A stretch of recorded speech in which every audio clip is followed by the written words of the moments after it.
Hello ವೀಕ್ಷಕರೇ, welcome to ವಿದು ರಂಗರುಚಿ creations. ಇವತ್ತಿನ ವಿಡಿಯೋದಲ್ಲಿ ನಾನು ಯುಗಾದಿ ಹಬ್ಬಕ್ಕೆ ಮಾಡುವಂತಹ 5 ಸ್ಪೆಷಲ್ ವೆರೈಟಿ ರೆಸಿಪೀಸ್ಗಳನ್ನ ತೋರಿಸ್ಕೊಡ್ತೀನಿ. ಬನ್ನಿ ಹಾಗಾದರೆ ಏನೇನು ಮಾಡೋದು ಅಂಥೇಳಿ ನೋಡೋಣ. ಮೊದಲನೇದಾಗಿ ನಾನಿಲ್ಲಿ ಯುಗಾದಿ ಬೇವು ಹೇಗೆ ಮಾಡೋದು ಅಂಥೇಳಿ ತೋರಿಸ್ಕೊಡ್ತೀನಿ. ನಾನಿವತ್ತು ಉತ್ತರ ಕರ್ನಾಟಕ ಕಡೆ ಯಾವ ರೀತಿ ಮಾಡ್ತಾರೆ ಅಂಥೇಳಿ ತೋರಿಸ್ಕೊಡ್ತೀನಿ. ಬೇವು ಮಾಡೋದಕ್ಕೆ ಮೊದಲಿಗೆ ನಾವು ಬೇವಲ್ಲಿರುವಂತಹ ಹೂಗಳನ್ನ ಬಿಡಿಸ್ಕೋಬೇಕು. ನೋಡಿ, ನಾನಿಲ್ಲಿ ಬೇವಿನ ಕಡ್ಡಿಗಳನ್ನ ತಗೊಂಡಿದ್ದೀನಿ. ಇದರಲ್ಲಿ ಹೂಗಳಿರುತ್ತೆ. ಈ ಹೂಗಳನ್ನೆಲ್ಲ ನಾವು ಬಿಡಿಸ್ಕೊಳ್ಬೇಕಾಗುತ್ತೆ. ನೋಡಿ, ನಾನಿಲ್ಲಿ ಒಂದೊಂದೇ ಹೂಗಳನ್ನೆಲ್ಲ ಬಿಡಿಸ್ಕೊಳ್ತಾ ಇದ್ದೀನಿ. ಆ್ಯಕ್ಚುಲಿ ನಾನು ತೊಗೊಂಡಿರುವಂಥದ್ದಲ್ಲಿ ಸ್ವಲ್ಪ ಕಮ್ಮಿನೇ ಇದೆ ಹೂಗಳು. ನೀವು ಜಾಸ್ತಿ ಹೂಗಳನ್ನ ಇರುವಂಥದ್ದನ್ನ ನೋಡಿ ಹೂಗಳನ್ನೆಲ್ಲ ಬಿಡಿಸ್ಕೊಳ್ಳಿ.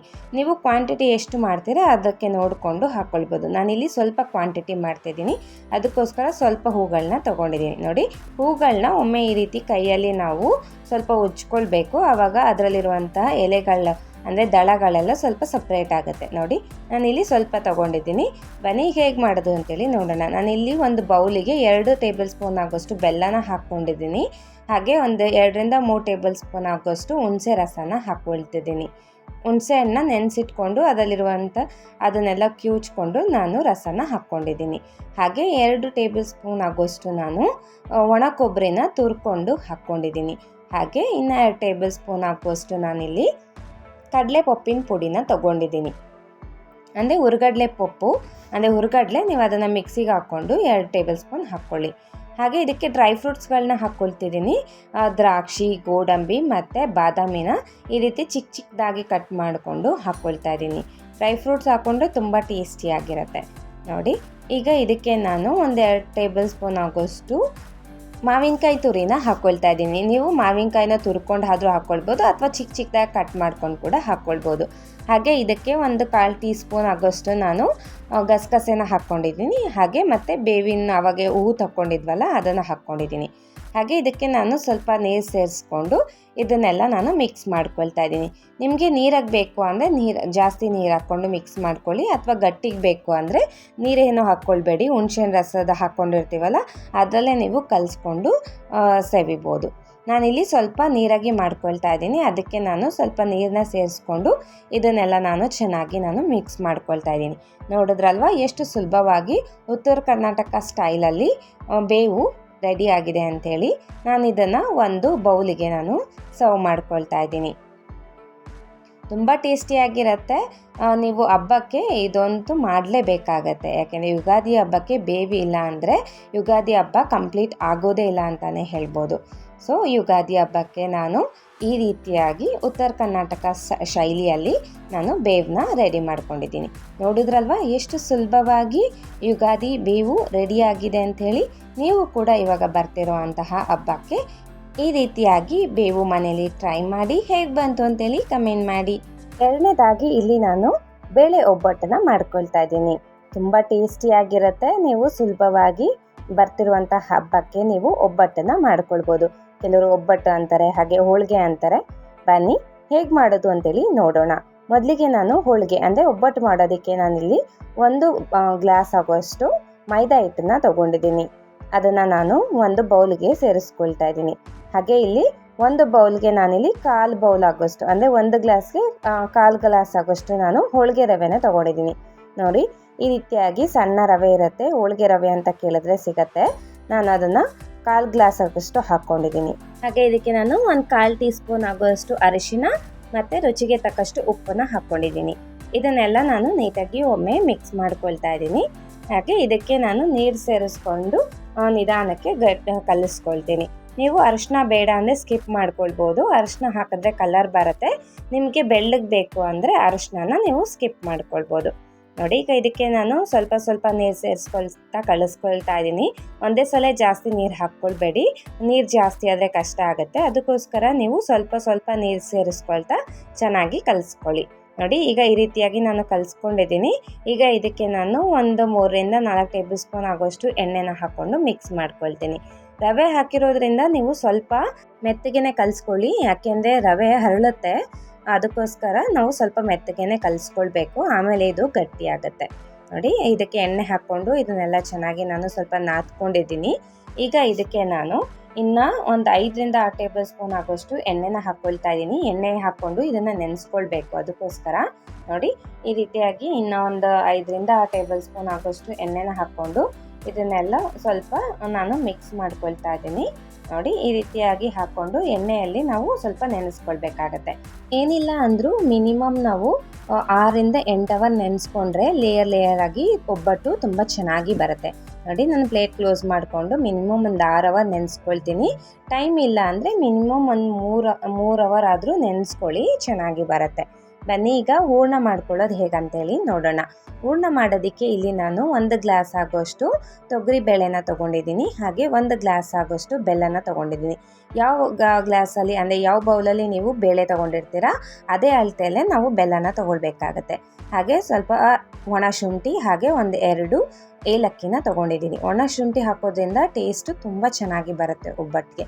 ಬನ್ನಿ ಈಗ ಹೂರ್ಣ ಮಾಡೋದಕ್ಕೆ ಮೊದಲಿಗೆ ನಾನು ಗ್ಯಾಸ್ ಹಂಚ್ಕೊಂಡು ಒಂದು ಪಾತ್ರೆಯಲ್ಲಿ ನೀರು ಹಾಕ್ಕೊಂಡು ಇಟ್ಕೊಂಡಿದ್ದೀನಿ. ನೀರು ಕಾದ್ಮೇಲೆ ಇದಕ್ಕೆ ನಾನು ಬೇಳೆನ ಹಾಕ್ಕೊಳ್ತಿದ್ದೀನಿ. ಬೇಳೆನ ನಾನು 2ರಿಂದ 3 ಬಾರಿ ಚೆನ್ನಾಗಿ ತೊಳ್ಕೊಂಡು ಸೇರಿಸ್ಕೊಂಡಿದ್ದೀನಿ. 1 ಗ್ಲಾಸ್ ಬೇಳೆಗೆ ನಾವು 6 ಗ್ಲಾಸ್ ಆಗೋಷ್ಟು ನೀರನ್ನು ಹಾಕ್ಕೊಳ್ಬೇಕು. ಅಂದರೆ 1 ಬೌಲ್ ಬೇಳೆಗೆ ನೀವು 6 ಪಟ್ಟು ಆಗೋಷ್ಟು ನೀರನ್ನು ಹಾಕ್ಕೊಳ್ಬೇಕು. ನೋಡಿ ನೀರೆಲ್ಲ ಕುದ್ಮೇಲೆ ಬೇಳೆ ಸೇರಿಸ್ಕೊಂಡು ಇದನ್ನೆಲ್ಲ ಒಮ್ಮೆ ಚೆನ್ನಾಗಿ ಕೈ ಆಡಿ ಇದನ್ನು ನಾನು ಬೇಯಿಸ್ಕೊಳ್ತೀನಿ. ಬೇಳೆನ ಮೀಡಿಯಮ್ ಉರಿಯಲ್ಲಿ ಇಟ್ಕೊಂಡೆ ಬೇಯಿಸ್ಕೊಳ್ಳಿ. ನೋಡಿ ಈ ರೀತಿಯಾಗಿ ಮಿಕ್ಸ್ ಮಾಡ್ಕೊಳ್ತಾ ಚೆನ್ನಾಗಿ ಬೇಯಿಸ್ಕೊಳ್ಳಿ. ಇವಾಗ ನೋಡಿ ಇದು ಬೇಳೆ ಮಧ್ಯದಲ್ಲಿ ಬೆಳ್ಳಗಿದೆ. ನೋಡಿ ಇದು ಇನ್ನೂ ಬೇಯಬೇಕು. ಈ ರೀತಿ ಬೆಳ್ಳಗೆ ಬಂದಮೇಲೆ ಮೀಡಿಯಮ್ ಉರಿಯಿಂದ ಲೋ ಫ್ಲೇಮ್ಗೆ ಅಂದರೆ ಸಣ್ಣ ಉರಿಗೆ ಟರ್ನ್ ಮಾಡ್ಕೊಳ್ಳಿ. ಸಣ್ಣ ಉರಿ ಇಟ್ಕೊಂಡು ಇನ್ನು 5ರಿಂದ 10 ನಿಮಿಷ ನಾವು ಬೇಯಿಸ್ಕೊಳ್ಬೇಕಾಗತ್ತೆ. ನೋಡಿ ಈ ರೀತಿ ಬೆಳ್ಳಗೆ ಇರಬೇಕು ಮಧ್ಯದಲ್ಲಿ. ಈ ರೀತಿ ಬಂದಾಗ ನಾವು ಲೋ ಫ್ಲೇಮ್ಗೆ ಟರ್ನ್ ಮಾಡಿಕೊಂಡು ಲೋ ಫ್ಲೇಮಲ್ಲಿ ಇಟ್ಕೊಂಡು ಇನ್ನು 5ರಿಂದ 10 ನಿಮಿಷ ನಾವು ಬೇಳೆನ ಬೇಯಿಸ್ಕೊಳ್ಬೇಕು. ನೋಡಿ ಈ ರೀತಿ ಕೈ ಆಡ್ತಾ ನೋಡ್ಕೊಳ್ತಾ ಬೇಯಿಸ್ಕೊಳ್ಳಿ. ಯಾಕೆಂದರೆ ಒಂದೊಂದು ಬೇಳೆ ಗಟ್ಟಿ ಇರುತ್ತೆ, ಒಂದೊಂದು ಬೇಳೆ ಮೆತ್ತಗಿರುತ್ತೆ. ಸೊ ಆ ರೀತಿ ಇರಬಾರ್ದು. ಎಲ್ಲ ಬೇಳೆ ಒಂದೇ ಸಮ ಬೇಯಬೇಕಾಗತ್ತೆ. ಆ ರೀತಿ ನಾವು ಬೇಳೆನ ಬೇಯಿಸ್ಕೊಳ್ಬೇಕು. ಇದರಲ್ಲಿ ಬೇಳೆ ಬೇಯಿಸ್ಕೊಳ್ಳೋದು ತುಂಬ ಇಂಪಾರ್ಟೆಂಟ್ ಅಂತಲೇ ಹೇಳ್ಬೋದು. ಯಾಕೆಂದರೆ ಬೇಳೆ ಮೆತ್ತಗೆ ಬೆಂದ್ಬಿಟ್ರೆ ಒಬ್ಬಟ್ಟು ಚೆನ್ನಾಗಿ ಬರೋದಿಲ್ಲ. ಅದಕ್ಕೋಸ್ಕರ ಒಂದು ಹದದಲ್ಲಿ ನಾವು ಬೇಳೆನ ಬೇಯಿಸ್ಕೊಳ್ಬೇಕಾಗತ್ತೆ. ನೋಡಿ ಇವಾಗ ನಾನು ಮುಟ್ಟು ನೋಡ್ಕೊಂಡಿದ್ದೀನಿ, ಬೇಳೆ ಎಲ್ಲ ಚೆನ್ನಾಗಿ ಬೆಂದಿದೆ. ಈಗ ಇದನ್ನು ನಾನು ಗ್ಯಾಸ್ ಸ್ಟವ್ ಆಫ್ ಮಾಡಿಕೊಂಡು ಒಂದು ಸೋಸ್ಕೊಳ್ತಾ ಇದ್ದೀನಿ. ಅಂದರೆ ಬೇಳೆಯಲ್ಲಿರುವಂಥ ನೀರನ್ನೆಲ್ಲ ನಾನು ತೆಗೆದುಕೊಳ್ತಾ ಇದ್ದೀನಿ. ಈ ಕಟ್ಟಲ್ಲಿ ನಾವು ಸಾರು ಮಾಡ್ಕೊಳ್ಳೋದು ಒಬ್ಬಟ್ಟಿನ ಸಾರು. ನೋಡಿ ಈ ಒಬ್ಬಟ್ಟಿನ ಸಾರು ಹೇಗೆ ಮಾಡೋದು ಅಂತೇಳಿ ನಾನು ಮುಂದೆ ನಿಮಗೆ ತೋರಿಸ್ಕೊಡ್ತೀನಿ. ನೋಡಿ ಇವಾಗ ಬೇಳೆ ಎಲ್ಲ ನಾನು ನೀರನ್ನೆಲ್ಲ ತಕ್ಕೊಂಡಿದ್ನಲ್ವ ಅದನ್ನು ಮತ್ತೆ ಅದೇ ಕುಕ್ಕರ್ಗೆ ನಾನು ಸೇರಿಸ್ಕೊಳ್ತಾ ಇದ್ದೀನಿ. ನೋಡಿ ನೀರೇನು ಒಂಚೂರು ಇರಬಾರ್ದು, ಫುಲ್ಲು ಡ್ರೈ ಮಾಡಿಕೊಂಡು ಹಾಕ್ಕೊಳ್ಬೇಕು. ನಾನು ಇನ್ನೂ ಗ್ಯಾಸ್ ಹಂಚ್ಕೊಂಡಿಲ್ಲ. ಈಗ ಇದಕ್ಕೆ ನಾನು 1 ಗ್ಲಾಸ್ ಆಗೋಷ್ಟು ಬೆಲ್ಲನ ಸೇರಿಸ್ಕೊಳ್ತಾ ಇದ್ದೀನಿ. ಇದು ಆಲ್ರೆಡಿ ಪುಡಿ ಸಿಗುತ್ತಲ್ವ ಬೆಲ್ಲ, ಅದನ್ನು ತೊಗೊಂಡಿದ್ದೀನಿ. ಬೆಲ್ಲ ಬರುತ್ತಲ್ವ ಗಟ್ಟಿ ಇರೋವಂಥದ್ದು, ಅದು ಖಾಲಿ ಆಗಿತ್ತು. ಅದಕ್ಕೋಸ್ಕರ ಬೇರೆ ಬೆಲ್ಲ ತೊಗೊಂಡಿದ್ದೀನಿ. ನೀವು ಬಿಳೆ ಬೆಲ್ಲ ತೊಗೊಂಡ್ರೆ ಒಬ್ಬಟ್ಟು ಕಲರು ಬೆಳ್ಳಗೆ ಬರುತ್ತೆ. ಈ ಥರ ಇದರಲ್ಲಿ ನಿಮಗೆ ಸ್ವಲ್ಪ ಒಬ್ಬಟ್ಟಿನ ಕಲರು ಚೇಂಜ್ ಆಗುತ್ತೆ. ನೋಡಿ ಇವಾಗ ಬೆಲ್ಲ ಹಾಕ್ಕೊಂಡು ಇದನ್ನೆಲ್ಲ ಚೆನ್ನಾಗಿ ನಾನು ಒಮ್ಮೆ ಮಿಕ್ಸ್ ಮಾಡ್ಕೊಳ್ತಾ ಇದ್ದೀನಿ.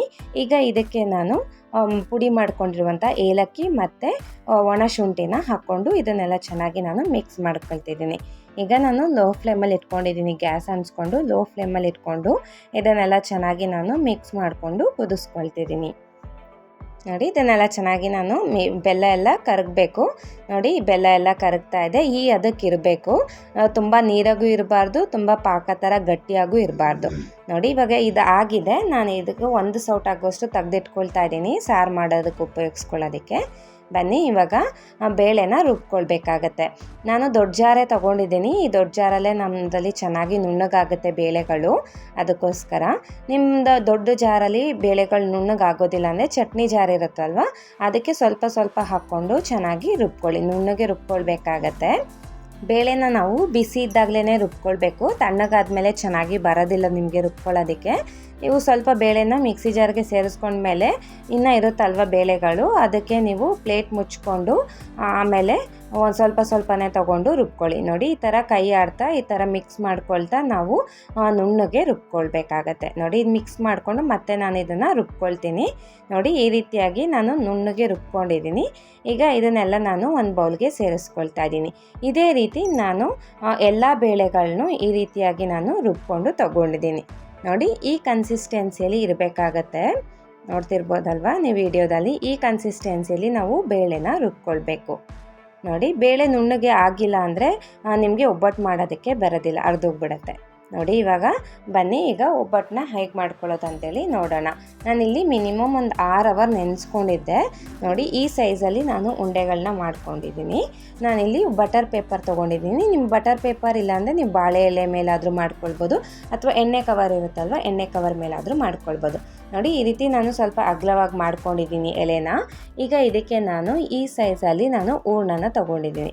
ಅದನ್ನು ನಾನು ಇವಾಗ ಮೈದಾ ಹಿಟ್ಟು ಮತ್ತು ರವೆದು ಎಲೆ ಮಾಡ್ಕೊಂಡಿದ್ವಲ್ಲ ಮಧ್ಯದಲ್ಲಿ ಇಟ್ಟು ಈ ರೀತಿಯಾಗಿ ನಾನು ಕ್ಲೋಸ್ ಮಾಡ್ಕೊಳ್ತಾ ಇದ್ದೀನಿ. ನೋಡಿ ನಾನು ವಿಡಿಯೋದಲ್ಲಿ ತೋರಿಸ್ತಿದ್ದೀನಲ್ವ, ಈ ರೀತಿಯಾಗಿ ನಾವು ಹೂರ್ಣನ ತುಂಬಿಕೊಳ್ಬೇಕಾಗತ್ತೆ. ಮತ್ತು ಎಕ್ಸ್ಟ್ರಾ ಇರುವಂಥ ಹಿಟ್ಟನ್ನು ಈ ರೀತಿಯಾಗಿ ತೆಗೆದು ಎತ್ತಿಟ್ಕೊಳ್ಬೇಕು. ನೋಡಿ ಈ ರೀತಿಯಾಗಿ ನಾನು ರೌಂಡಾಗಿ ಮಾಡ್ಕೊಂಡಿದ್ದೀನಿ. ಈ ರೀತಿ ಬಾಲ್ ಥರ ಮಾಡಿಕೊಂಡು ನಾವು ಇದನ್ನು ತೀಡ್ಕೊಳ್ಬೇಕು. ನಾನಿಲ್ಲಿ ಬಟರ್ ಪೇಪರ್ ತೊಗೊಂಡಿದ್ದೀನಿ. ನೀವು ಸ್ಟಾರ್ಟಿಂಗ್ ಹೊಸ್ದಾಗಿ ಮಾಡೋರು ಒಬ್ಬಟ್ಟನ್ನು ಬಟರ್ ಪೇಪರ್ ತೊಗೊಂಡು ಮಾಡ್ಕೊಳ್ಳಿ, ಅಥವಾ ಬಾಳೆ ಎಲೆ ತೊಗೊಂಡು ಮಾಡ್ಕೊಳ್ಳಿ. ಆವಾಗ ನೀವು ಚೆನ್ನಾಗಿ ಎತ್ತಾಕೊಳ್ಬೋದು. ನೋಡಿ ಫಸ್ಟು ಮೊದಲಿಗೆ ನಾವು ಕೈಯಲ್ಲಿ ಈ ಥರ ಸ್ಪ್ರೆಡ್ ಮಾಡ್ಕೊಳ್ಬೇಕು. ಅದ್ರ ಮೇಲೆ ನಾನು ಸ್ವಲ್ಪ ಎಣ್ಣೆನ ಹಾಕ್ಕೊಂಡು ಇನ್ನೊಂದು ಪ್ಲಾಸ್ಟಿಕ್ ಪೇಪರ್ನ ಹಾಕ್ಕೊಳ್ತಾ ಇದ್ದೀನಿ.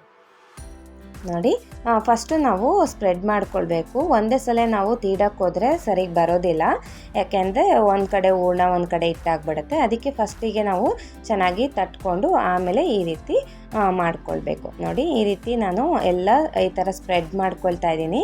ಈ ರೀತಿ ಮೇಲ್ಗಡೆ ಒಂದು ಪೇಪರ್ ಹಾಕ್ಕೊಂಡು ಈ ಥರ ಸ್ಪ್ರೆಡ್ ಮಾಡಿಕೊಂಡ್ರೆ ಈಸಿಯಾಗಿ ನೀವು ಒಬ್ಬಟ್ಟನ್ನ ಮಾಡ್ಕೊಳ್ಬೋದು. ನಾನು ವಿಡಿಯೋದಲ್ಲಿ ತೋರಿಸ್ತಿದ್ದೀನಲ್ವ, ಈ ರೀತಿ ನೀವು ಕೈಯಲ್ಲೇ ಸ್ಪ್ರೆಡ್ ಮಾಡ್ಕೊಳ್ಬೋದು. ಇಲ್ಲಾಂದರೆ ನೀವು ಚಪಾತಿ ತೀಡೋದಿರುತ್ತಲ್ವ ಅದರಲ್ಲೂ ಕೂಡ ತೀಡ್ಕೊಳ್ಬೋದು ಚಪಾತಿ ಥರ. ನೋಡಿ ಈ ರೀತಿ ಮಾಡೋದ್ರಿಂದ ಸುಲಭವಾಗಿ ಈಸಿಯಾಗಿ ನೀವು ಒಬ್ಬಟ್ಟುಗಳನ್ನ ರೆಡಿ ಮಾಡ್ಕೊಳ್ಬೋದು. ನಿಮ್ಗೆ ಎಷ್ಟು ತೆಳ್ಳಗೆ ಬೇಕೋ ಅಷ್ಟು ತೆಳ್ಳಗವರೆಗೂ ಮಾಡ್ಕೊಳ್ಬೋದು ಈ ರೀತಿ ಸ್ಪ್ರೆಡ್ ಮಾಡ್ತಾ ಇದ್ದರೆ. ನೋಡಿ ಎಲ್ಲ ನಿಮಗೆ ನೋಡ್ತಿರ್ಬೋದು ವಿಡಿಯೋದಲ್ಲಿ, ನೀವು ಹೂರ್ಣ ಒಂದು ಕಡೆ ಇಟ್ಟು ಒಂದು ಕಡೆ ಆಗಿಲ್ಲ, ಎಲ್ಲ ನೀಟಾಗಿ ಹೂರ್ಣ ಒಳಗಡೆ ನೀಟಾಗಿ ಸ್ಪ್ರೆಡ್ ಆಗಿದೆ, ಎಲ್ಲೂ ಕೂಡ ನಿಮಗೆ ಇಟ್ಟಿಟ್ಟು ಅನ್ನಿಸ್ತಿಲ್ಲ. ನೋಡಿ ಇವಾಗ ನಾನು ಹಂಚು ಕಾಯಕ್ಕೆ ಇಟ್ಕೊಂಡಿದ್ದೆ, ಹಂಚು ಕಾದಿದೆ. ಈಗ ಇದಕ್ಕೆ ನಾನು ಒಬ್ಬಟ್ಟನ್ನು ಹಾಕ್ಕೊಳ್ತಾ ಇದ್ದೀನಿ ತೀಡಿರೋಂಥದ್ದು. ನೋಡಿ ಈ ರೀತಿ ಬಟರ್ ಪೇಪರ್ ಇದ್ದರೆ ನಿಮಗೆ ಸುಡೋದಿಲ್ಲ, ಅದು ಈಸಿಯಾಗಿ ನೀವು ತಕ್ಕೊಳ್ಬೋದು. ನೋಡಿ ಇವಾಗ ನಾನು ತಕ್ಕೊಂಡಿದ್ದೀನಿ. ನಾನು ಮೀಡಿಯಮ್ ಫ್ಲೇಮಲ್ಲಿ ಇಟ್ಕೊಂಡು ಬೇಯಿಸ್ಕೊಳ್ತಾ ಇದ್ದೀನಿ. ಒಂದು ಕಡೆ ಬೆಂದ ಮೇಲೇ ಮತ್ತೆ ತಿರುವಾಕ್ಕೊಳ್ಳಿ. ನೀವು ಎರಡೆರಡು ಸಲ ತಿರುವಾಕ್ಕೊಳ್ಬೇಡಿ, ಚೆನ್ನಾಗಿ ಬರೋದಿಲ್ಲ. ಚಪಾತಿ ರೊಟ್ಟಿ ಥರ ನೀವು ಮೂರು ಸಲ ತಿರುವಾಕ್ಕೊಳ್ಬೇಡಿ. ಒಂದು ಸಲ ತಿರುವಾಕಿದ ತಕ್ಷಣ ಇನ್ನೊಂದು ಸಲ ಬೇಯಿಸ್ಕೊಂಡು ತೆಗೆದಿಟ್ಕೊಂಡ್ಬಿಡ್ಬೇಕು.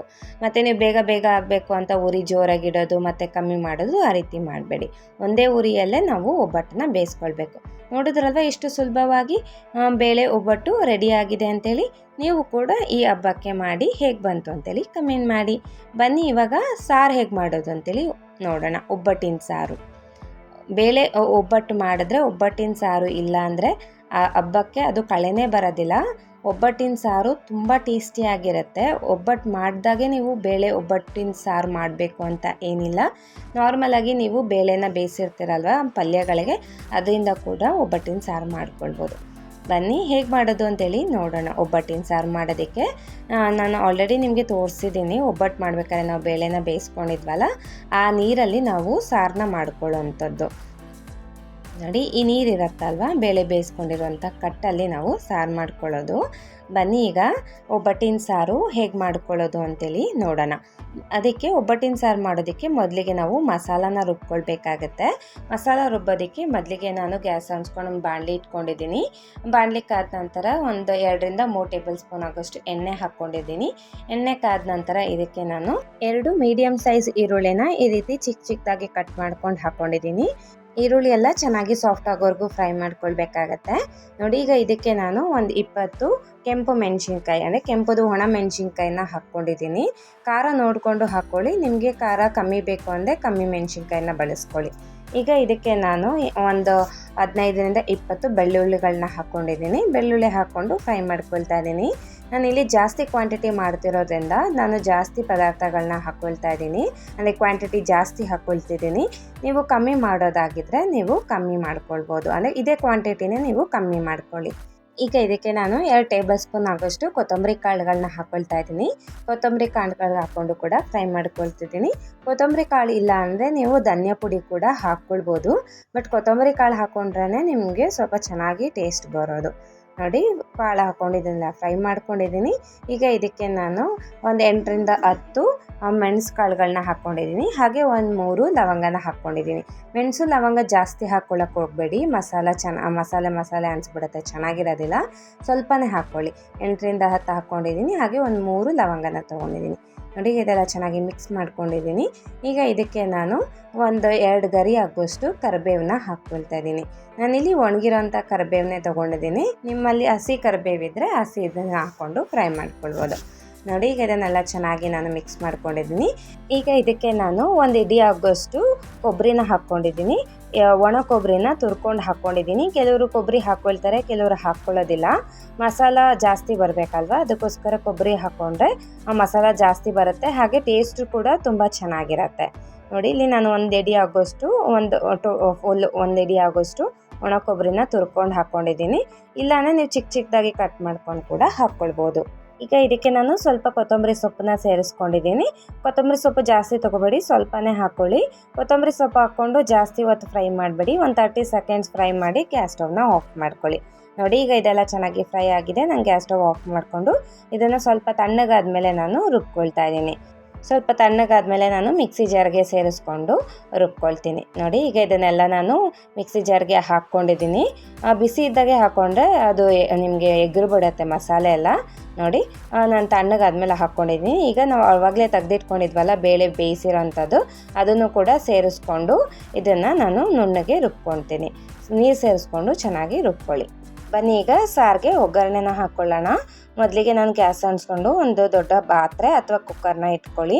ಇದಕ್ಕೆ ನಾನು ಒಂದು 2ರಿಂದ 3 ಟೇಬಲ್ ಸ್ಪೂನ್ ಆಗೋಷ್ಟು ಎಣ್ಣೆನ ಹಾಕ್ಕೊಂಡಿದ್ದೀನಿ. ಎಣ್ಣೆ ಕಾದ ನಂತರ ಇದಕ್ಕೆ ನಾನು ಸಾಸಿವೆ ಮತ್ತು ಜೀರಿಗೆ ಹಾಕ್ಕೊಂಡಿದ್ದೀನಿ. ಸಾಸಿವೆ ಜೀರಿಗೆ ಚಟಪಟ ಅಂದಮೇಲೆ ಇದಕ್ಕೆ ನಾನು 2 ಒಣಮೆಣ್ಸಿನ್ಕಾಯಿನ ಮುರ್ಕೊಂಡು ಹಾಕ್ಕೊಂಡಿದ್ದೀನಿ. ಹಾಗೆ ಒಂದು ಗರಿ ಆಗುವಷ್ಟು ಕರಿಬೇವನ್ನ ಹಾಕ್ಕೊಂಡಿದ್ದೀನಿ. ಇದನ್ನೆಲ್ಲ ಒಮ್ಮೆ ಚೆನ್ನಾಗಿ ನಾನು ಮಿಕ್ಸ್ ಮಾಡ್ಕೊಳ್ತಿದ್ದೀನಿ. ಈ ಸ್ಟೇಜಲ್ಲಿ ನಾನು ಒಂದು 1/4 ಟೀ ಸ್ಪೂನ್ ಆಗುವಷ್ಟು ಖಾರದ ಪುಡಿನ ಹಾಕ್ಕೊತಿದ್ದೀನಿ. ಖಾರದ ಪುಡಿ ಹಾಕ್ಕೊಂಡ್ರೆ ನಿಮಗೆ ಕಲರ್ ತುಂಬ ಚೆನ್ನಾಗಿ ಬರುತ್ತೆ. ಹಾಗೆ ಒಂದು 1/4 ಟೀ ಸ್ಪೂನ್ ಆಗುವಷ್ಟು ಅರಿಶಿನ ಹಾಕ್ಕೊಂಡಿದ್ದೀನಿ. ಇದನ್ನೆಲ್ಲ ಚೆನ್ನಾಗಿ ನಾನು ಮಿಕ್ಸ್ ಮಾಡ್ಕೊಳ್ತಿದ್ದೀನಿ. ಖಾರದ ಪುಡಿ ನೋಡ್ಕೊಂಡು ಹಾಕ್ಕೊಳ್ಳಿ, ಯಾಕಂದರೆ ಮೆಣಸಿನ್ಕಾಯಿ ಕೂಡ ಹಾಕ್ಕೊಂಡಿರ್ತೀರಿ. ಇಲ್ಲಿ ಖಾರದ ಪುಡಿ ಜಾಸ್ತಿ ಹಾಕ್ಕೊಂಡ್ರೆ ನೀವು ಮೆಣಸಿನ್ಕಾಯನ್ನ ಕಮ್ಮಿ ಸೇರಿಸ್ಕೊಳ್ಳಿ, ನೋಡಿಕೊಂಡು ಸೇರಿಸ್ಕೊಳ್ಳಿ. ನೋಡಿ, ಈಗ ಹುಣಸೆಹಣ್ಣು ರಸನ ಹಾಕ್ಕೊಳ್ತಿದ್ದೀನಿ. ನಾನಿಲ್ಲಿ ನಿಂಬೆಹಣ್ಣು ಗಾತ್ರದಷ್ಟು ಹುಣಸೆಹಣ್ಣನ್ನು ನಾನು ಆಲ್ರೆಡಿ ನೆನೆಸಿ ಇಟ್ಕೊಂಡಿದ್ದೆ. ಅದನ್ನೆಲ್ಲ ಚೆನ್ನಾಗಿ ನಾನು ಕಿವುಚ್ಕೊಂಡು ಸೋಸಿ ಹಾಕ್ಕೊಳ್ತಿದ್ದೀನಿ. ನೋಡಿ, ಹುಣಸೆಹಣ್ಣು ರಸ ಎಲ್ಲ ಹಾಕ್ಕೊಂಡು ಇದನ್ನೆಲ್ಲ ಚೆನ್ನಾಗಿ ಮಿಕ್ಸ್ ಮಾಡಿಕೊಂಡು ಚೆನ್ನಾಗಿ ಕುದಿಸ್ಕೊಳ್ಬೇಕಾಗತ್ತೆ. ಹುಳಿ ಚೆನ್ನಾಗಿ ಕುದಿಬೇಕು. ನೋಡಿ, ಇವಾಗ ಇದೆಲ್ಲ ಹುಣಸೆಹಣ್ಣು ರಸ ಎಲ್ಲ ಚೆನ್ನಾಗಿ ಕುದೀತಿದೆ. ಈಗ ಇದಕ್ಕೆ ನಾವು ಮಸಾಲ ರುಬ್ಕೊಂಡಿರ್ತೀವಲ್ಲ ಅದನ್ನು ಸೇರಿಸ್ಕೊಳ್ಬೇಕು. ನೋಡಿ, ಈ ರೀತಿಯಾಗಿ ನಾನು ನೀರು ಸೇರಿಸ್ಕೊಂಡು ನುಣ್ಣಗೆ ರುಬ್ಕೊಂಡಿದ್ದೀನಿ ಮಸಾಲೆನ. ಅದನ್ನು ನಾನು ಇವಾಗ ಕುಕ್ಕರ್ಗೆ ಸೇರಿಸ್ಕೊಳ್ತಿದ್ದೀನಿ. ನೋಡಿ, ಈಗ ಇದನ್ನೆಲ್ಲ ಮಸಾಲೆ ಎಲ್ಲ ಹಾಕ್ಕೊಂಡು ಚೆನ್ನಾಗಿ ನಾವು ಮಿಕ್ಸ್ ಮಾಡ್ಕೊಳ್ಬೇಕು. ಜಾರಲ್ಲಿ ಇನ್ನು ಮಸಾಲೆ ಇರುತ್ತಲ್ವ, ಅದಕ್ಕೂ ಕೂಡ ಎಲ್ಲ ನೀರು ಸೇರಿಸ್ಕೊಂಡು ಚೆನ್ನಾಗಿ ಮಿಕ್ಸ್ ಮಾಡಿಕೊಂಡು ಹಾಕ್ಕೊಳ್ಳಿ. ಜಾರಲ್ಲಿರುವಂಥ ಮಸಾಲೆನ ವೇಸ್ಟ್ ಮಾಡೋಕ್ಕೆ ಹೋಗಬೇಡಿ, ಅದಕ್ಕೆ ಸ್ವಲ್ಪ ನೀರು ಹಾಕ್ಕೊಂಡು ಚೆನ್ನಾಗಿ ಮಿಕ್ಸ್ ಮಾಡಿಕೊಂಡು ಸೇರಿಸ್ಕೊಂಡಿದ್ದೀನಿ. ನೋಡಿ, ಇವಾಗ ನೀರೆಲ್ಲ ಸೇರಿಸ್ಕೊಂಡು ಇದಕ್ಕೆ ರುಚಿಗೆ ತಕ್ಕಷ್ಟು ಉಪ್ಪನ್ನು ಹಾಕ್ಕೊಳ್ತಿದ್ದೀನಿ. ಉಪ್ಪು ಹಾಕ್ಕೊಂಡು ಇದನ್ನೆಲ್ಲ ಚೆನ್ನಾಗಿ ಮಿಕ್ಸ್ ಮಾಡಿಕೊಂಡು ಇದನ್ನೆಲ್ಲ ಚೆನ್ನಾಗಿ ಕುದಿಸ್ಕೊಳ್ಬೇಕಾಗತ್ತೆ. ಅಂದರೆ ಮಸಾಲೆ ವಾಸನೆ ಹೋಗೋವರೆಗೂ ಚೆನ್ನಾಗಿ ನಾವು ಫಸ್ಟು ಕುದಿಸ್ಕೊಳ್ಬೇಕು. ಈ ಮಸಾಲೆ ಎಲ್ಲ ಚೆನ್ನಾಗಿ ಕುದ್ಮೇಲೆ ನಾವು ಬೇಳೆ ಬೇಯಿಸಿಕೊಂಡಿರ್ತೀವಲ್ಲ ಆ ಕಟ್ಟನ್ನು ಹಾಕ್ಕೊಳ್ಬೇಕು. ಫಸ್ಟೇ ಹಾಕ್ಕೊಂಡ್ಬಿಟ್ರೆ ಚೆನ್ನಾಗಿ ಬರೋದಿಲ್ಲ. ಫಸ್ಟು ಮಸಾಲೆಯಲ್ಲಿರುವಂಥ ವಾಸನೆ ಎಲ್ಲ ಹೋಗಬೇಕು. ಅಲ್ಲಿವರೆಗೂ ಚೆನ್ನಾಗಿ ಮಸಾಲ ಕುದ್ದ ಮೇಲೆ ನಾವು ಬೇಳೆ ಬೇಯಿಸ್ಕೊಂಡಿರುವಂತಹ ನೀರನ್ನು ಸೇರಿಸ್ಕೊಳ್ಬೇಕಾಗತ್ತೆ. ನೋಡಿ, ಇವಾಗ ಮಸಾಲೆ ಎಲ್ಲ ಚೆನ್ನಾಗಿ ಕುದ್ದಿದೆ. ಇವಾಗ ನಾನು ಬೇಳೆ ಕಟ್ಟನ್ನು ಸೇರಿಸ್ಕೊಳ್ತಿದ್ದೀನಿ, ಅಂದರೆ ಬೇಳೆ ಬೇಯಿಸ್ಕೊಂಡಿರುವಂಥ ನೀರನ್ನು ಸೇರಿಸ್ಕೊಳ್ತಾ ಇದ್ದೀನಿ. ನಾನಿಲ್ಲಿ ಮಸಾಲ ಜಾಸ್ತಿ ರುಬ್ಕೊಂಡಿರೋದ್ರಿಂದ ಇದು ಸ್ವಲ್ಪ ಗಟ್ಟಿನೇ ಇದೆ, ಅದಕ್ಕೋಸ್ಕರ ನಾನು ಎಕ್ಸ್ಟ್ರಾ ನೀರನ್ನ ಸೇರಿಸ್ಕೊಳ್ತಾ ಇದ್ದೀನಿ. ನೀವು ಕನ್ಸಿಸ್ಟೆನ್ಸಿ ನೋಡಿಕೊಂಡು ನೀರನ್ನು ಸೇರಿಸ್ಕೊಳ್ಳಿ. ಸಾರು ತುಂಬ ಗಟ್ಟಿನೂ ಇರಬಾರ್ದು ಮತ್ತು ತೀರಾ ತೆಳ್ಳಗೂ ಇರಬಾರ್ದು. ನೋಡಿ, ಈ ಕನ್ಸಿಸ್ಟೆನ್ಸಿಲಿ ಇರಬೇಕಾಗತ್ತೆ ಸಾರು. ನೋಡಿ, ಇವಾಗ ಇದನ್ನೆಲ್ಲ ಚೆನ್ನಾಗಿ ನಾನು ಮಿಕ್ಸ್ ಮಾಡಿಕೊಂಡು ಇದನ್ನು ಚೆನ್ನಾಗಿ ನಾವು ಕುದಿಸ್ಕೊಳ್ಬೇಕಾಗತ್ತೆ. ನಿಮಗೆ ಹುಳಿ ಮತ್ತು ಉಪ್ಪು ಖಾರ ಏನಾದರೂ ಕಮ್ಮಿ ಅನಿಸ್ತು ಅಂದರೆ ಈ ಸ್ಟೇಜಲ್ಲಿ ಹಾಕ್ಕೊಂಡು ಮಿಕ್ಸ್ ಮಾಡ್ಕೊಳ್ಬೋದು. ನೋಡಿ, ಇವಾಗ ಇದನ್ನೆಲ್ಲ ಚೆನ್ನಾಗಿ ನಾನು ಮಿಕ್ಸ್ ಮಾಡ್ಕೊಳ್ತಿದ್ದೀನಿ, ಚೆನ್ನಾಗಿ ಕುದಿಸ್ಕೊಳ್ತಿದ್ದೀನಿ. ಈಗ ಇದಕ್ಕೆ ನಾನು ಸ್ವಲ್ಪ ಹೂರ್ಣನ ಹಾಕ್ಕೊಳ್ತಿದ್ದೀನಿ, ರುಬ್ಬಿಟ್ಕೊಂಡಿರುವಂಥ ಹೂರ್ಣನ. ನಾನಿಲ್ಲಿ ಆಲ್ರೆಡಿ ರುಬ್ಬಬೇಕಾದ್ರೂ ಕೂಡ ಬೇಳೆ ಬೇಯಿಸ್ಕೊಂಡಿರೋದನ್ನ ಹಾಕ್ಕೊಂಡಿದ್ದೆ, ಬಟ್ ಇವಾಗ ಇನ್ನೂ ಸ್ವಲ್ಪ ಹೂರ್ಣನ ಸೇರಿಸ್ಕೊಂಡಿದ್ದೀನಿ. ನಿಮಗೆ ಸ್ವಲ್ಪ ತುಂಬ ಖಾರ ಇತ್ತು ಅಂದರೆ ಸ್ವಲ್ಪ ಹೂರ್ಣ ಸೇರಿಸ್ಕೊಂಡು ಮಿಕ್ಸ್ ಮಾಡ್ಕೊಳ್ಬೋದು. ನೋಡಿ, ಈಗ ಇದನ್ನೆಲ್ಲ ಚೆನ್ನಾಗಿ ಮಿಕ್ಸ್ ಮಾಡ್ಕೊತಿದ್ದೀನಿ. ನೊರೆ ಇತ್ತಲ್ವ, ಆ ನೊರೆ ಎಲ್ಲ ಚೆನ್ನಾಗಿ ಹೋಗೋವರೆಗೂ ನಾವು ಕುದಿಸ್ಕೊಳ್ಬೇಕಾಗತ್ತೆ. ನೋಡಿ, ಇವಾಗ ನೊರೆ ಎಲ್ಲ ಹೋಗಿದೆ, ಅಲ್ಲಿವರೆಗೂ ಚೆನ್ನಾಗಿ ನಾನು ಕುದಿಸ್ಕೊಂಡಿದ್ದೀನಿ. ನೋಡಿದ್ರಲ್ವ ಎಷ್ಟು ಸುಲಭವಾಗಿ ಒಬ್ಬಟ್ಟಿನ ಸಾರು ರೆಡಿಯಾಗಿದೆ ಅಂಥೇಳಿ. ತುಂಬ ಟೇಸ್ಟಿಯಾಗಿರುತ್ತೆ ಈ ಹೋಳಿಗೆ ಸಾರು. ನೀವು ಅನ್ನಕ್ಕಷ್ಟೇ ಅಲ್ಲ, ನೀವು ಲಾಸ್ಟಲ್ಲಿ ಕುಡಿಯೋದಕ್ಕೂ ಕೂಡ ತುಂಬ ಟೇಸ್ಟಿಯಾಗಿರುತ್ತೆ. ಬನ್ನಿ, ಇವಾಗ ನೆಕ್ಸ್ಟ್ ರೆಸಿಪಿಯಾಗಿ ನಾನು ಮಾವಿನಕಾಯಿ ಚಿತ್ರಾನ್ನ ಹೇಗೆ ಮಾಡೋದು ಅಂತೇಳಿ ತೋರಿಸ್ಕೊಡ್ತೀನಿ. ಊಟಕ್ಕೆ ನೀವು ಅನ್ನ ಸಾರು ತಿನ್ನೋಕ್ಕಿಂತ ಮುಂಚೆ ಈ ಮ್ಯಾಂಗೋ ರೈಸ್ ಮಾಡಿಕೊಂಡ್ರೆ ತುಂಬ ಚೆನ್ನಾಗಿರುತ್ತೆ. ನೋಡಿ, ಮ್ಯಾಂಗೋ ರೈಸ್ ಅಂದರೆ ಮಾವಿನಕಾಯಿ ಚಿತ್ರಾನ್ನ ಮಾಡೋದಕ್ಕೆ ಮೊದಲಿಗೆ ನಾನು ಗ್ಯಾಸ್ ಹಂಚ್ಕೊಂಡು ಒಂದು ಬಾಣಲಿ ಇಟ್ಕೊಂಡಿದ್ದೀನಿ. ಬಾಣಲಿ ಕಾದ ನಂತರ ಇದಕ್ಕೆ ನಾನು ಒಂದು 5-6 ಟೇಬಲ್ ಸ್ಪೂನ್ ಆಗೋಷ್ಟು ಎಣ್ಣೆನ ಹಾಕ್ಕೊಂಡಿದ್ದೀನಿ. ಎಣ್ಣೆ ಕಾದ ನಂತರ ಇದಕ್ಕೆ ಸಾಸಿವೆ ಮತ್ತು ಜೀರಿಗೆನ ಹಾಕ್ಕೊಂಡಿದ್ದೀನಿ. ಸಾಸಿವೆ ಜೀರಿಗೆ ಚಟಪಟ ಆದಮೇಲೆ 1 ಟೇಬಲ್ ಸ್ಪೂನ್ ಆಗೋಷ್ಟು ಕಡಲೆಬೇಳೆನ ಹಾಕ್ಕೊಂಡಿದ್ದೀನಿ. ಹಾಗೆ 1 ಗರಿ ಆಗೋಷ್ಟು ನಾನು ಕರಿಬೇವನ್ನ ಹಾಕ್ಕೊಂಡಿದ್ದೀನಿ. ಹಾಗೆ ಇದಕ್ಕೆ ನಾನು ಒಂದು 3-4 ಟೇಬಲ್ ಸ್ಪೂನ್ ಆಗೋಷ್ಟು ಕಡಲೆ ಬೀಜನ ಹಾಕ್ಕೊಂಡಿದ್ದೀನಿ. ಕಡಲೆ ಬೀಜ ಎಲ್ಲ ಚೆನ್ನಾಗಿ ಫ್ರೈ ಆಗಬೇಕು, ಅಲ್ಲಿವರೆಗೂ ಚೆನ್ನಾಗಿ ನಾನು ಫ್ರೈ ಮಾಡ್ಕೊಳ್ತಿದ್ದೀನಿ. ಕಡಲೆ ಬೀಜ ನೀವು ಇಲ್ಲೇ ಫ್ರೈ ಮಾಡ್ಕೊಂಡು ಹಾಕ್ಕೊಳ್ಬೋದು, ಅಥವಾ ನೀವು ಸಪ್ರೇಟಾಗಿ ಫ್ರೈ ಮಾಡ್ಕೊಂಡು ತಕ್ಕೊಂಡು ಲಾಸ್ಟಲ್ಲಿ ಚಿತ್ರಾನ್ನ ಕಲಿಸ್ಬೇಕಾದ್ರೂ ಕೂಡ ಹಾಕ್ಕೊಳ್ಬೋದು. ಈಗ ಇದಕ್ಕೆ ನಾನು ಒಂದು 10 ಹಸಿಮೆಣ್ಸಿನ್ಕಾಯಿನ ಉದ್ದುದಕ್ಕೆ ಕಟ್ ಮಾಡ್ಕೊಂಡು ಹಾಕ್ಕೊಂಡಿದ್ದೀನಿ.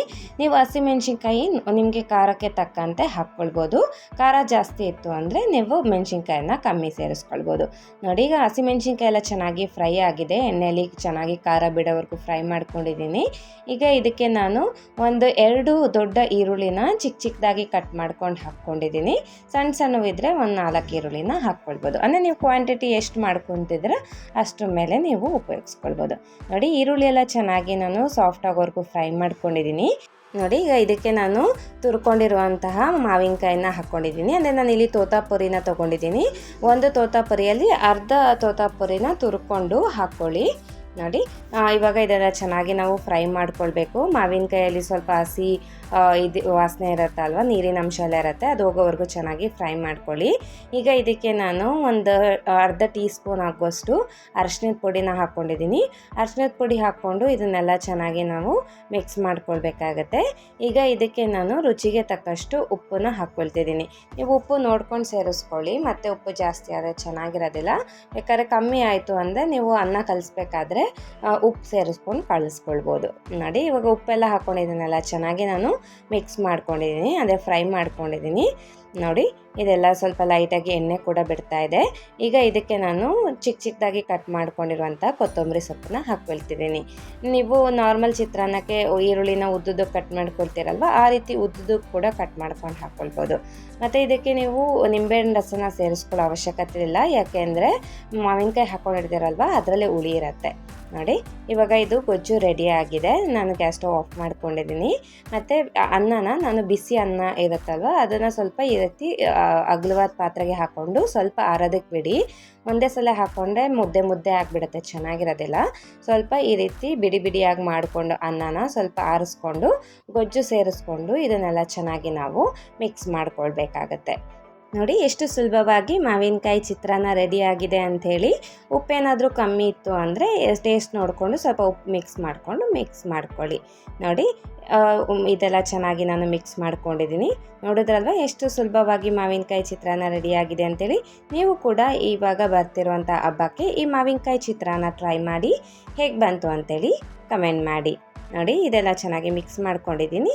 ನಾನು ಟೇಸ್ಟ್ ನೋಡ್ಕೊಳ್ತಿದ್ದೀನಿ. ಕಮ್ಮಿ ಇತ್ತು ಅಂದರೆ ನಾನು ಮಿಕ್ಸ್ ಮಾಡಿಕೊಂಡು ಒಂದು ಪ್ಲೇಟ್ಗೆ ಸರ್ವ್ ಮಾಡ್ಕೊಳ್ತಿದ್ದೀನಿ.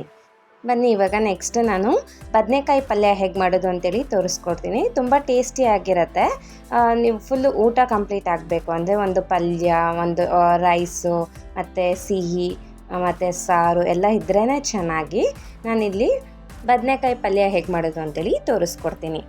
ಬದನೆಕಾಯಿನ ನಾನಿಲ್ಲಿ ಚಿಕ್ಕದಾಗಿ ಕಟ್ ಮಾಡಿಕೊಂಡು ನೀರಲ್ಲಿ ಹಾಕಿಟ್ಕೊಂಡಿದ್ದೀನಿ. ನೀರಲ್ಲಿ ಹಾಕ್ಕೊಳ್ಳಿ, ಇಲ್ಲಾಂದರೆ ಕಪ್ಪಗಾಗ್ಬಿಡತ್ತೆ. ಬನ್ನಿ ಈಗ ಹೇಗೆ ಮಾಡ್ಕೊಳ್ಳೋದು ಅಂತೇಳಿ ನೋಡೋಣ. ಮೊದಲಿಗೆ ಗ್ಯಾಸ್ ಹಂಚ್ಕೊಂಡು ಒಂದು ಬಾಣಲೆ ಇಟ್ಕೊಂಡಿದ್ದೀನಿ. ಬಾಣಲೆ ಕಾದ ನಂತರ ಇದಕ್ಕೆ ನಾನು ಒಂದು 4ರಿಂದ 5 ಟೇಬಲ್ ಸ್ಪೂನ್ ಆಗೋಷ್ಟು ಎಣ್ಣೆ ಹಾಕ್ಕೊಂಡಿದ್ದೀನಿ.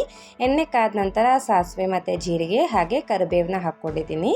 ಇದೆಲ್ಲ ಒಗ್ಗರಣೆ ಚಟಪಟ ಆದಮೇಲೆ ಇದಕ್ಕೆ ನಾನು ಒಂದು 3 ಹಸಿಮೆಣ್ಸಿನ್ಕಾಯಿನ ಉದ್ದುದಕ್ಕೆ ಕಟ್ ಮಾಡ್ಕೊಂಡು ಹಾಕ್ಕೊಂಡಿದ್ದೀನಿ. ಖಾರ ನೋಡಿಕೊಂಡು ಸೇರಿಸ್ಕೊಳ್ಳಿ ಮೆಣಸಿನ್ಕಾಯಲ್ಲಿರುವ ಖಾರ ಎಲ್ಲ ಹೋಗೋವರೆಗೂ ಚೆನ್ನಾಗಿ ನಾವು ಫ್ರೈ ಮಾಡ್ಕೊಳ್ಬೇಕು. ಈಗ ಇದಕ್ಕೆ ನಾನು ಒಂದು 3ರಿಂದ 4 ಬೆಳ್ಳುಳ್ಳಿಗಳನ್ನ ಜಜ್ಜಿ ಹಾಕ್ಕೊಂಡಿದ್ದೀನಿ. ನೋಡಿ ಈ ರೀತಿ ಬೆಳ್ಳುಳ್ಳಿ ಮತ್ತು ಮೆಣಸಿನ್ಕಾಯಿ ಎಲ್ಲ ಚೆನ್ನಾಗಿ ಫ್ರೈ ಆಗೋವರೆಗೂ ನಾವು ಫ್ರೈ ಮಾಡ್ಕೊಳ್ಬೇಕಾಗತ್ತೆ. ನೋಡಿ ಇವಾಗ ಇದೆಲ್ಲ ಚೆನ್ನಾಗಿ ಖಾರ ಬಿಟ್ಕೊಂಡಿದೆ ಎಣ್ಣೆಯಲ್ಲಿ. ಈಗ ಇದಕ್ಕೆ ನಾನು ಒಂದು ದೊಡ್ಡ ಈರುಳ್ಳಿನ ಚಿಕ್ಕದಾಗಿ ಕಟ್ ಮಾಡಿಕೊಂಡು ಹಾಕ್ಕೊಂಡಿದ್ದೀನಿ. ನೋಡಿ ದೊಡ್ಡದಿದ್ರೆ ಒಂದು ಸೇರಿಸ್ಕೊಳ್ಳಿ, ಸಣ್ಣವಿದ್ರೆ 2 ಹಾಕ್ಕೊಳ್ಳಿ. ನೀವು ಯಾವ ಕ್ವಾಂಟಿಟಿಯಲ್ಲಿ ಮಾಡ್ಕೊತಿದ್ದೀರಾ ಆ ಕ್ವಾಂಟಿಟಿಗೆ ನೋಡಿಕೊಂಡು ಈರುಳ್ಳಿನ ಸೇರಿಸ್ಕೊಳ್ಳಿ. ನೋಡಿ ಈಗ ಈರುಳ್ಳಿ ಎಲ್ಲ ಹಾಕ್ಕೊಂಡು ಇದನ್ನೆಲ್ಲ ಚೆನ್ನಾಗಿ ನಾನು ಫ್ರೈ ಮಾಡ್ಕೊಳ್ತಾ ಇದ್ದೀನಿ. ಈರುಳ್ಳಿ ಎಲ್ಲ ಚೆನ್ನಾಗಿ ಸಾಫ್ಟ್ ಆಗೋವರೆಗೂ ಫ್ರೈ ಮಾಡ್ಕೊಳ್ಬೇಕು. ತುಂಬ ಟೇಸ್ಟಿಯಾಗಿರುತ್ತೆ. ನೀವು ಯಾವುದೇ ರೀತಿಯಾದಂಥ ಬದನೆಕಾಯಿನ ಸೇರಿಸ್ಕೊಳ್ಬೋದು. ಅಂದರೆ ಹಸಿರು ಕಲರ್ ಬರುತ್ತಲ್ವ ಅದಾದರೂ ಹಾಕ್ಕೊಳ್ಬೋದು, ಅಥವಾ ಪರ್ಪಲ್ ಕಲರ್ ಬರುತ್ತಲ್ವ ಅದು ಗುಂಡು ಬದನೆಕಾಯಿ ಕೂಡ ಹಾಕ್ಕೊಳ್ಬೋದು. ಕೆಲವರು ಬದನೆಕಾಯಿ ಪಲ್ಯ ಮಾಡ್ಕೊಳ್ತಾರೆ ಹಬ್ಬಕ್ಕೆ, ಇನ್ನು ಕೆಲವರು ಆಲೂಗಡ್ಡೆ ಪಲ್ಯ ಮಾಡ್ಕೊಳ್ತಾರೆ. ನೀವು ಯಾವುದಾದ್ರೂ ಪಲ್ಯ ಮಾಡಿಕೊಂಡು ಸವಿಬೋದು. ನೋಡಿ ಇವಾಗ ಈರುಳ್ಳಿ ಎಲ್ಲ ಚೆನ್ನಾಗಿ ನಾನು ಸಾಫ್ಟ್ ಆಗೋವರೆಗೂ ಫ್ರೈ ಮಾಡ್ಕೊಂಡಿದ್ದೀನಿ. ಈಗ ಇದಕ್ಕೆ ನಾನು ಬದನೆಕಾಯಿಗಳನ್ನ ಹಾಕ್ಕೊಳ್ತಿದ್ದೀನಿ. ನೋಡಿ ಚಿಕ್ಕದಾಗಿ ಕಟ್ ಮಾಡ್ಕೊಂಡಿದ್ದೀನಿ. ದಪ್ಪ ಇದ್ದರೆ ಬೇಯೋದಿಲ್ಲ. ನೋಡಿ ಈ ಸೈಜಲ್ಲಿ ಬದನೆಕಾಯಿಗಳನ್ನ ಕಟ್ ಮಾಡ್ಕೊಳ್ಳಿ. ಬದನೆಕಾಯಿ ಹಾಕ್ಕೊಂಡು ಇದನ್ನೆಲ್ಲ ಚೆನ್ನಾಗಿ ನಾವು ಫ್ರೈ ಮಾಡ್ಕೊಳ್ಬೇಕು. ಎಣ್ಣೆಯಲ್ಲೇ ನಾವು ಈ ರೀತಿ ಫ್ರೈ ಮಾಡ್ಕೊಳ್ಬೇಕು. ಯಾಕೆಂದರೆ ಈ ರೀತಿ ಫ್ರೈ ಮಾಡ್ಕೊಳ್ಳೋದ್ರಿಂದ ಬೇಗ ಸಾಫ್ಟ್ ಆಗುತ್ತೆ. ನೀವು ಇದೇ ರೀತಿ ನೀವು 50% ಬದನೆಕಾಯಿ ಬೇಯೋವರೆಗೂ ಇದೇ ರೀತಿ ಎಣ್ಣೆಯಲ್ಲೇ ನೀವು ಫ್ರೈ ಮಾಡ್ಕೊಳ್ಬೇಕು. ಕಲರು ಕೂಡ ಚೇಂಜ್ ಆಗುತ್ತೆ, ಗೊತ್ತಾಗುತ್ತೆ ನಿಮಗೆ. ಅಲ್ಲಿವರೆಗೂ ಚೆನ್ನಾಗಿ ಫ್ರೈ ಮಾಡ್ಕೊಳ್ಳಿ. ಈಗ ಇದಕ್ಕೆ ನಾನು ಚಿಟಿಕೆ ಅರಿಶಿನ ಹಾಗೆ ರುಚಿಗೆ ತಕ್ಕಷ್ಟು ಉಪ್ಪನ್ನು ಸೇರಿಸ್ಕೊಳ್ತಾ ಇದ್ದೀನಿ. ಅರಿಶಿನ ಉಪ್ಪು ಕೂಡ ಹಾಕ್ಕೊಂಡು ಇದನ್ನೆಲ್ಲ ಚೆನ್ನಾಗಿ ಫ್ರೈ ಮಾಡ್ಕೊಳ್ಬೇಕು. ಉಪ್ಪು ಹಾಕೋದ್ರಿಂದ ಇದು ಬದನೆಕಾಯಿ ಕೂಡ ಬೇಗ ಸಾಫ್ಟ್ ಆಗುತ್ತೆ. ನೋಡಿ ಇದೆಲ್ಲ ಚೆನ್ನಾಗಿ ನಾನು ಮಿಕ್ಸ್ ಮಾಡ್ಕೊಂಡು ಫ್ರೈ ಮಾಡ್ಕೊಳ್ತಿದ್ದೀನಿ. ಇದರಲ್ಲೇ ನೀವು ಮಿನಿಮಮ್ ಒಂದು 50% ಆಗೋಷ್ಟು ಬದನೆಕಾಯಿ ಇಲ್ಲೇ ಬೇಯ್ಕೊಳ್ಬೇಕು. ಮಸಾಲೆ ಎಲ್ಲ ಹಾಕಿದ್ಮೇಲೆ ಚೆನ್ನಾಗಿ ಬೇಗ ಬೇಯೋದಿಲ್ಲ. ಅದಕ್ಕೋಸ್ಕರ ಫಸ್ಟ್ ಎಣ್ಣೆಲೇ ಚೆನ್ನಾಗಿ ಫ್ರೈ ಮಾಡಿಕೊಂಡು ಬೇಯಿಸ್ಕೊಳ್ಬೇಕು. ನೋಡಿ ಈಗ ಇದಕ್ಕೆ ನಾನು 2 ಮೀಡಿಯಮ್ ಸೈಜ್ ಟೊಮ್ಯಾಟೋನ ಚಿಕ್ಕದಾಗಿ ಕಟ್ ಮಾಡ್ಕೊಂಡು ಮಿಕ್ಸ್ ಮಾಡ್ಕೊಂಡಿದ್ದೀನಿ. ಈಗ ಇದೆಲ್ಲ ಚೆನ್ನಾಗಿ ಸಾಫ್ಟ್ ಆಗಿದೆ, ಫ್ರೈ ಆಗಿದೆ. ಈಗ ಇದಕ್ಕೆ ನಾನು ಒಂದು 1/4 ಟೇಬಲ್ ಸ್ಪೂನ್ ಆಗುವಷ್ಟು ಖಾರದ ಪುಡಿ ಹಾಗೆ ಅರ್ಧ ಟೇಬಲ್ ಸ್ಪೂನ್ ಆಗುವಷ್ಟು ಧನಿಯಾ ಪುಡಿ ಮತ್ತು ಸಾಂಬಾರು ಪುಡಿನ ಹಾಕ್ಕೊಂಡಿದ್ದೀನಿ. ಈಗ ಇದೆಲ್ಲ ಚೆನ್ನಾಗಿ ನಾನು ಮಿಕ್ಸ್ ಮಾಡ್ಕೊಳ್ತಿದ್ದೀನಿ. ನೋಡಿ ಈಗ ಹಸಿ ವಾಸನೆ ಅಂದರೆ ಮಸಾಲ ಪುಡಿಯಲ್ಲಿರುವಂಥ ಹಸಿ ವಾಸನೆ ಎಲ್ಲ ಹೋಗೋವರೆಗೂ ಚೆನ್ನಾಗಿ ನಾವು ಫ್ರೈ ಮಾಡ್ಕೊಳ್ಬೇಕಾಗತ್ತೆ. ಖಾರದ ಪುಡಿ ನೋಡ್ಕೊಂಡು ಸೇರಿಸ್ಕೊಳ್ಳಿ. ಯಾಕೆಂದರೆ ಮೆಣಸಿನ್ಕಾಯಿ ಕೂಡ ಹಾಕ್ಕೊಂಡಿರ್ತೀವಿ. ಇಲ್ಲ ನೀವು ಮೆಣಸಿನ್ಕಾಯಿ ಸ್ಕಿಪ್ ಮಾಡಿಕೊಂಡು ಬರೀ ಖಾರದ ಪುಡಿ ಕೂಡ ಹಾಕ್ಕೊಂಡು ಮಾಡ್ಕೊಳ್ಬೋದು. ನೋಡಿ ಇವಾಗ ಮಸಾಲೆ ವಾಸನೆ ಹೋಗೋವರೆಗೂ ಫ್ರೈ ಮಾಡ್ಕೊಂಡಿದ್ದೀನಿ. ಈಗ ಇದಕ್ಕೆ ನಾನು ಸ್ವಲ್ಪ ನೀರನ್ನ ಸೇರಿಸ್ಕೊಂಡಿದ್ದೀನಿ. ನೀರು ಸೇರಿಸ್ಕೊಂಡು ಇದನ್ನೆಲ್ಲ ಚೆನ್ನಾಗಿ ನಾನು ಮಿಕ್ಸ್ ಮಾಡ್ಕೊಳ್ತಿದ್ದೀನಿ. ನೀರು ಹಾಕ್ಕೊಂಡು ಇದನ್ನೆಲ್ಲ ಚೆನ್ನಾಗಿ ನಾವು ಬೇಯಿಸ್ಕೊಳ್ಬೇಕಾಗತ್ತೆ. ನೋಡಿ ಈಗ ಮಿಕ್ಸ್ ಮಾಡಿಕೊಂಡು ಲಿಡ್ ಕ್ಲೋಸ್ ಮಾಡ್ಕೊಳ್ತಿದ್ದೀನಿ. ಒಂದು ತಟ್ಟೆ ಕ್ಲೋಸ್ ಮಾಡಿಕೊಂಡು ಇದನ್ನು ನಾವು ಚೆನ್ನಾಗಿ ಬೇಯಿಸ್ಕೊಳ್ಬೇಕಾಗತ್ತೆ. ನೋಡಿ ತಳ ಹಿಡ್ಬಿಡತ್ತೆ. ಅವಾಗವಾಗ ಕೈ ಆಡಿಕೊಂಡು ಚೆನ್ನಾಗಿ ಮಿಕ್ಸ್ ಮಾಡಿಕೊಂಡು ಬೇಯಿಸ್ಕೊಳ್ಳಿ. ಮಿನಿಮಮ್ 3ರಿಂದ 4 ನಿಮಿಷ ನಾವು ಲಿಡ್ ಕ್ಲೋಸ್ ಮಾಡಿಕೊಂಡು ಬೇಯಿಸ್ಕೊಳ್ಬೇಕಾಗತ್ತೆ. ನೋಡಿ ಇವಾಗ ಇದೆಲ್ಲ ಆಲ್ಮೋಸ್ಟ್ ಬೆಂದಿದೆ. ಈಗ ಇದಕ್ಕೆ ನಾನು ಚಿಕ್ಕದಾಗಿ ಕಟ್ ಮಾಡ್ಕೊಂಡಿರುವಂತಹ ಕೊತ್ತಂಬರಿ ಸೊಪ್ಪನ್ನು ಸೇರಿಸ್ಕೊಳ್ತಾ ಇದ್ದೀನಿ. ಕೊತ್ತಂಬರಿ ಸೊಪ್ಪು ಹಾಕ್ಕೊಂಡು ಇದನ್ನೆಲ್ಲ ಚೆನ್ನಾಗಿ ನಾವು ಮಿಕ್ಸ್ ಮಾಡಿಕೊಂಡ್ರೆ ಬದನೆಕಾಯಿ ಪಲ್ಯ ರೆಡಿ ಆಗುತ್ತೆ. ಇದನ್ನು ನೀವು ಹಬ್ಬಕ್ಕಂತಲೇ ಅಲ್ಲ, ನೀವು ನಾರ್ಮಲಾಗಿ ಚಪಾತಿ, ಪೂರಿ ಅಥವಾ ರೋಟಿಗೆಲ್ಲ ನೀವು ಸರ್ವ್ ಮಾಡ್ಕೊಳ್ಬೋದು. ನೋಡಿ, ಇವಾಗ ಇದನ್ನೆಲ್ಲ ಚೆನ್ನಾಗಿ ನಾನು ಮಿಕ್ಸ್ ಮಾಡಿಕೊಂಡು ಗ್ಯಾಸ್ ಸ್ಟವ್ ಆಫ್ ಮಾಡ್ಕೊಳ್ತೀನಿ. ನೋಡಿದ್ರಲ್ವ ಎಷ್ಟು ಸುಲಭವಾಗಿ ಬದನೆಕಾಯಿ ಪಲ್ಯ ರೆಡಿಯಾಗಿದೆ ಅಂತೇಳಿ. ಹಾಗೆ ಇವತ್ತಿನ ವಿಡಿಯೋದಲ್ಲಿ ನಾನು 5 ವೆರೈಟಿ ರೆಸಿಪೀಸ್ಗಳನ್ನ ತೋರಿಸ್ಕೊಟ್ಟಿದ್ನಲ್ವ, ಹಬ್ಬದ ಸ್ಪೆಷಲಾಗಿ ಬದನೆಕಾಯಿ ಪಲ್ಯ, ಹಾಗೆ ಹೋಳಿಗೆ ಸಾರು, ಮತ್ತು ಚಿತ್ರಾನ್ನ, ಹಾಗೆ ಸ್ಪೆಷಲಾಗಿ ಮಾಡುವಂತಹ ಉಗಾದಿ ಬೇವು. ನೀವು ಕೂಡ ಇವಾಗ ಬರ್ತಿರುವಂತಹ ಹಬ್ಬಕ್ಕೆ ಈ ರೆಸಿಪೀಸ್ಗಳನ್ನ ಮನೇಲಿ ಟ್ರೈ ಮಾಡಿ ಹೇಗೆ ಬಂತು ಅಂತೇಳಿ ಕಮೆಂಟ್ ಮಾಡಿ. ಈ ವಿಡಿಯೋ ಮೂಲಕ ಮಾಡಿ ತೋರಿಸಿರುವ ಎಲ್ಲ ರೆಸಿಪೀಸ್ಗಳು ನಿಮಗೆ ಇಷ್ಟ ಆಗಿದೆ ಅಂತ ಅಂದ್ಕೊಂಡಿದ್ದೀನಿ. ಇಷ್ಟ ಆಗಿದ್ರೆ please like, share and subscribe. ಇದೇ ಥರ ಒಳ್ಳೊಳ್ಳೆ ಈಸಿ, ಟೇಸ್ಟಿ ಆ್ಯಂಡ್ ಹೆಲ್ತಿ ರೆಸಿಪೀಸ್ಗೋಸ್ಕರ ನಮ್ಮ ಚಾನಲ್ನ ಫಾಲೋ ಮಾಡಿ. Thank you.